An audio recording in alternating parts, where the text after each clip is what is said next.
Hi, I'm Leanne Ely. I'm a nutritionist, a New York Times best-selling author, and some people even say I'm a life coach. I started the Daily Dish Show to share my story, my truth, and my journey to vibrancy, and to inspire others to do the same. Because it's all about grit, perseverance, and finding a way despite the odds. It's about embracing the whole woman, not just the parts that are easy to love, and feeding her heart, mind, body, and soul. But I found that this isn't just my story, it's your story too. It's go time. This is the Daily Dish.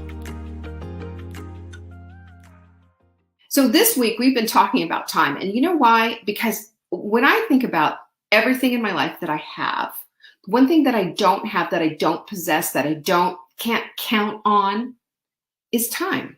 I don't know if today's my last day, and neither do you, right? It's that precarious. That's how time is. It's something that needs to be precious and cherished and loved and really valued, instead of the stuff that we usually do of just wasting time and frittering it away, killing it, and just whatever else that you hear people say that all the time. And when I hear it, I just cringe. It is a cringeworthy thing to say, because it's saying I don't value the time that God has given me. It's essentially it. Essentially it. But the thing that I look at is, what is time exactly, except that it's a daily gift, right? And that's why we call it the present. We've all heard that one before. But time is something that we have to, especially as wise women, learn to cherish daily. Not just on monumental occasions, not just on, grandbaby's first birthday or whatever it is, but cherish on the daily basis, the little things all along the way.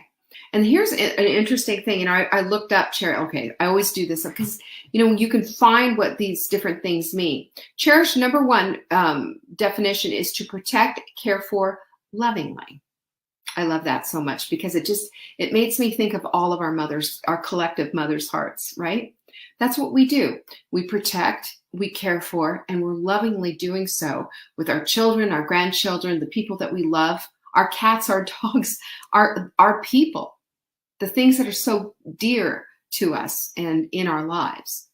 And number two is cherish, is to hold dear, a cherished memento. I have a couple of cherished things from my mother, just a couple little tiny itsy bitsy things that you wouldn't mean a thing to anyone. But for me, I cherish them because they were hers. And number three, which I really love this, is to keep a hope or ambition in our mind. And when I think about this, I think about you. I think about your vision boards. I think about what it is that you are holding that's near and dear to your heart, the things that you want to do. I think about Lucy and her beautiful art. I think about Patsy and her handwork. I think about Sarah and her little collages of stuff that she puts together, and how she's such an encouragement in our group. And I think about each one of you and how you deliver your gifts and how you cultivate that inside of you, and what that's all about, because it's your hope and it's your ambition, and it's all wrapped together. And that's to be cherished. It's in your mind's eye, and it's in your heart too. It lives in your soul, because it's really who you are. I believe it's a part of your DNA. So we cherish time because, and wise women do this, they cherish time because they understand that this may be the last day on earth. And this could be somebody else's last day, and they'd be missed, right? Of course. But think about it this way. Think about the times when you've really dreaded something. And I think about this, and it almost makes me cry, because it's getting around the, 5-year mark, I guess. Is this for my mom's passing? Is 5 years now. And, this is just right when her birthday was, and she was rallying, starting to do better, and then just a real big decline, and she fell, and, pretty much that was it. And she died on July 3rd. But I think about this, and I just remember this whole transition that we had to do, where I had to start taking care of her, and I had to start giving her showers, and she dreaded it and I dreaded it. And the look in her eyes, I'll never forget. but we went with it, and we had a sense of humor about it. And I handed her a washcloth and I said, "Hey, Mom, you wash your lady bits. I don't need to do that for you, do I?" And we thought that was the funniest thing in the whole world. But, I had to give her that shower, and I did it thinking, loving her the whole time through. And it was exhausting and all of that. And I think, afterwards I'd have to, she had COPD. She couldn't breathe, so, and then I'd, cream her all down, put, coconut oil on her because she had real dry skin, then put some lotion on her, and I'd wrap her in this, I bought her this huge terry cloth robe and wrapped her in it.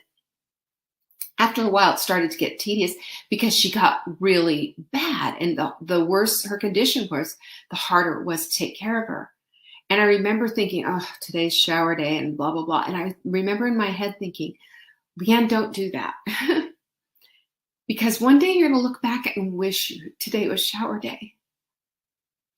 We have to cherish the good things and the bad things. We have to cherish the things that are hard too. Because the things that are hard sometimes, these are the things that we do out of love and out of care. And, changing a baby's diaper. Anybody ever say, "Oh my gosh, so much fun to change a diaper"?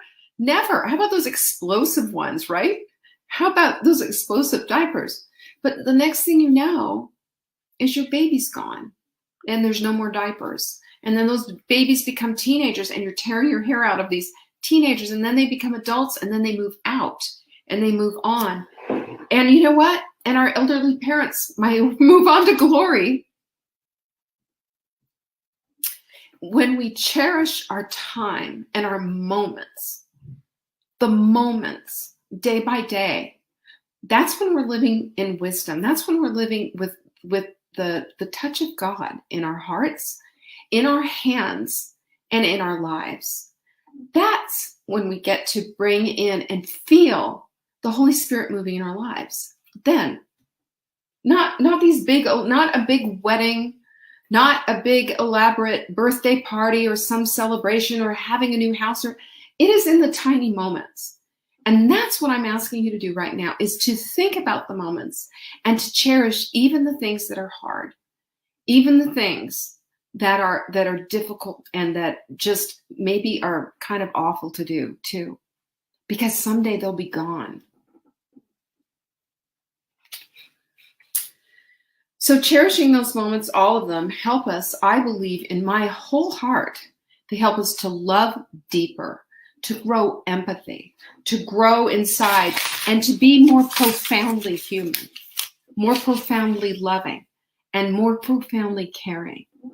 So I told you about my mom in the shower. I think I told you the story a long time ago about my children, when my children were growing up. And it was gosh, it was so fast. And at times it seemed like it slowed down and it was hard. And other times it just seemed like it just flittered away. But I remember this, that my kids were just constantly getting dirty. And it was a big mess. And we lived on this little farm, and there were chickens, there were goats, there were everything everywhere. And we had a big garden, and it was terrific, but there was a lot of work there. I'm not going to lie. And there was always dirt, always mud. And I just remember being just kind of like, here we go again, spotting the clothes, and just here's the laundry, and the constant laundry. I only had 2 kids. I'm complaining. But I read, and I wish I could remember the Bible verse, but I could have been, a wise woman builds her house and a foolish one tears it down with her own hands. And I read that and it pierced my heart. And I thought to myself, am I pulling down my own house? These children are my home. These people I've been blessed to have. And I'm cursing their clothes and just, I wish they wouldn't get so dirty. Really? Is that how petty I am? And it reminds me, circling the wagons back to petty, of my encounter with my neighbor. Is this what we do? We can't cherish if we're going to be petty. We can't cherish if we're going to be whining and complaining. We can't cherish if we say, "Oh, I'm so discouraged. It's so hard. It's so difficult." Really? Are you frustrated that much that life is so unbearable and hard? Or do you have a minute to just push back and to cherish Absolutely everything. Because cherishing moments is the ultimate expression of gratitude for the life that you've been given. And you can write that down. I wrote that down in my journal today. Gratitude, that cherishing moments is the ultimate expression of gratitude to the Creator for all that we've been given. Cherishing it. Like a locket given to you by your mother. Like something precious like that. And I believe too that love always wins when our heart is steadied by this cherishing. When our heart is steadied and warmed by this, it grows. Our empathy becomes greater and no boundaries, What about if we have boundaries for, things that we need to have boundaries and we don't have boundaries for our love? What if we were like that? They'll know who we are by our love, right? They'll know who you are by your love. Jesus said that. Your love will shine out. Do we see a lot of that in this world today? Do we see that? Or is it condemning and this and calling people out? And what do we see around us? Do we see people cherishing their lives and cherishing their moments? Do we see that? I don't see a lot of that. And that is sad. And we don't have to be those women. We are not those women. We're wise women. We just need to step up and into that wisdom given on high by the one who called you by name and put breath into your nostrils. That guy.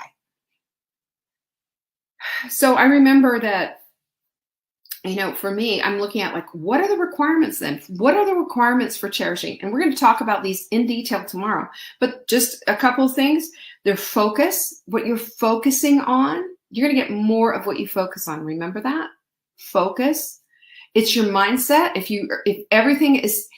everything, every time something goes a little awry, you've decided that it's time to make a Facebook post about it. Or it's just not perfect and you got to call somebody or text somebody or whatever, because you need everyone to know how horrible life is treating you. That's the life that you've signed up for then. Period. My mother was a real hand wringer. I shared this with you over and over again. If it didn't go exactly according to plan, oh my gosh, and I don't know how I didn't inherit that. Maybe I did, and I just made a decision early on and just said, that's enough of that. How do you live with that?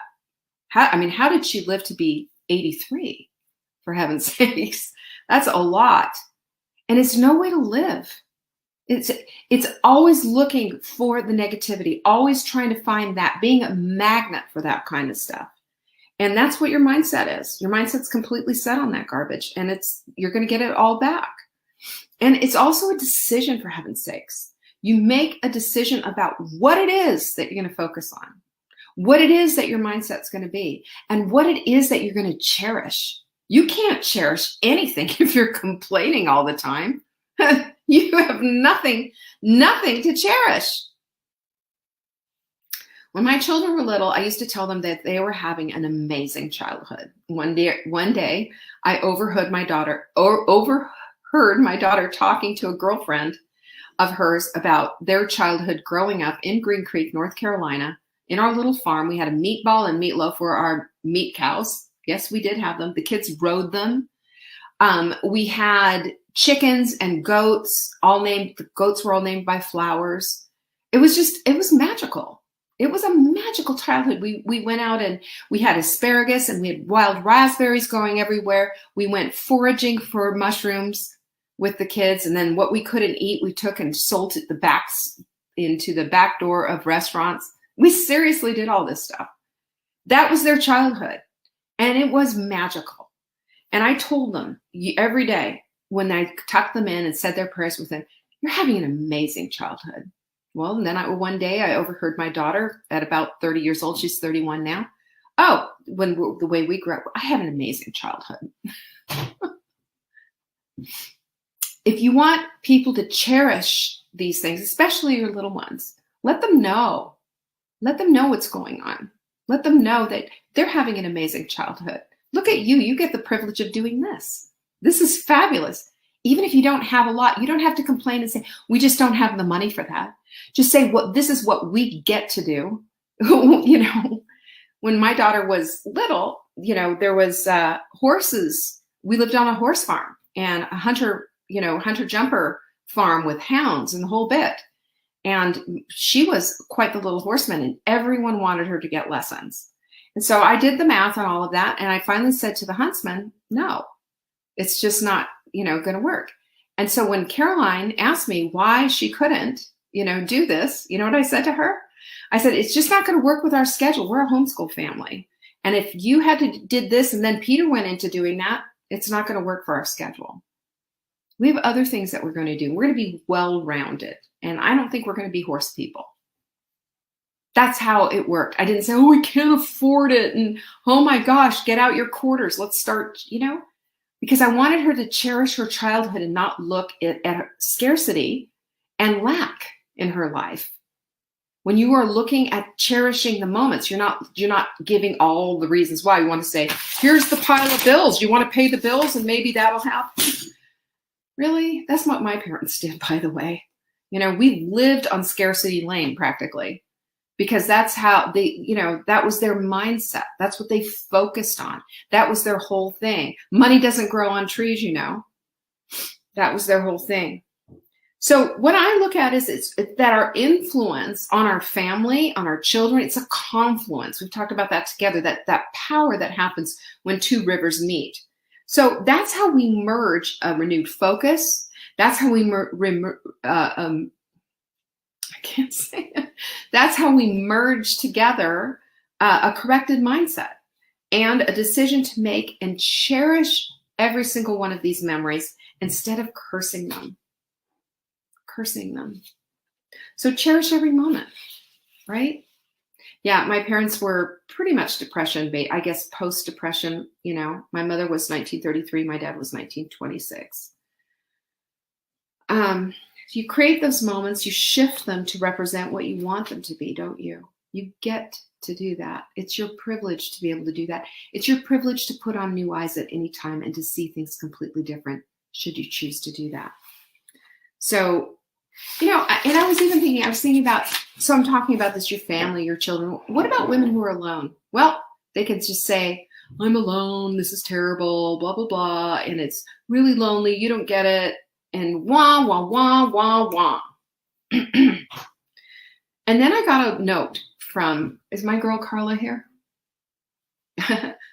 Carla, Cherish, cool in the game. Amen, I think we'll have to play that. Note to self, play Cherish. Cherish. We're going to have to play that song. Somebody remind me. So, you know what? This is, look at Lucy. I have so much fun living alone. Carla wrote me this beautiful card and sent it to me. And she said, during this whole pandemic and everything, you were, and I've got it over here, I can't remember, but she let me know that, being in this group and being a part of the group and everything, it didn't make it so lonely anymore. And she felt like she was a part of and all of that. And I will tell you, this is the thing that I see with women, that you can isolate. And we've had the big discussion about isolation too, haven't we? But you can isolate and be alone and just say, oh, poor, pitiful me. Or you can say, you know what? Solitude is really it's a huge blessing, because I get to do these things that other women don't get to do. It's just how we choose to look at everything. And that's the difference between cherishing and dreading and even cursing the moments in our lives. And I just remember that card, beautiful card from our lovely Carla. It touched my heart. But Carla also changed her mind, changed her whole focus, and created her what's the word I would say, her place in our community, which we all have the invitation to do. It's not an exclusive club. It's not a clique. It is you, but in order to be a part of, you have to join in. That's exactly what she did. And when I saw that, and I thought about when Carla sent that card, and then I thought about all of our other single ladies and how they're a part of, and they have all of their different things. You know what it said to me? It said to me that these are women who are looking to cherish the moments of their lives. regardless of their circumstances, you know? And that was so appreciative. So I so appreciate it. It's true, even for those of us with families, a fellowship of like-minded women is vital to vibrancy. I couldn't have said that better, Sarah. That's absolutely 100% it.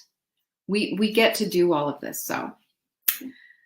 So how much time do you have? How much time do you have on this earth? How much time does your spouse have, or your friends, or any of us? How much time do you have? The answer to that is you do not know. None of us know. I mean, even if, God forbid, you should have somebody close to you who says, yeah, the doctor gave me 3 months to live. They could be, in a car accident tomorrow. I know it sounds really morose that I'm even mentioning this, but the point is that we just do not know. So therefore, it is imperative that we start looking at our time with cherishing eyes. Everything, even the stuff we don't like, even the stuff that's not so great. If we can just say, as we're wiping our little babies behind, or our fathers behind, if we could just say, yet I have this moment. Poop's not fun. Nobody likes cleaning up poop. I cleaned up a really messy Lincoln poop today. It's not fun, but we do it anyway. And on the other side of that is it's over, it's done with, and now I've got all this time that I have to cherish. Cherish it. So wise women know this, don't they? Wise women practice this with very full hearts daily, don't they? Because this is how we not only move into wisdom, but we move into the place of absolute vibrancy. That's razzle dazzle right there, by the way. That's extraordinary razzle dazzle. So I hope this blessed you today. It blessed me just writing it, because it made me really start to rethink and re-see again and again. And we all need to keep our focus in mind, because, I'll tell you, our focus goes out of whack so much. And losing someone, you all know, I'm sure everybody has lost someone that they've loved.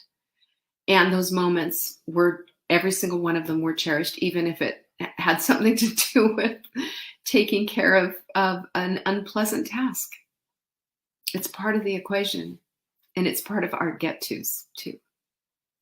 Peace be with you. I really appreciate you. Pinkies up, lovelies. Peace be with you. And by the way, if this meant anything to you and it was helpful, share it, would you? Bye. Thank you for joining me today. You can find me on TikTok for daily tips to help support your most vibrant life. And remember, you are the author of your own story. Until next time.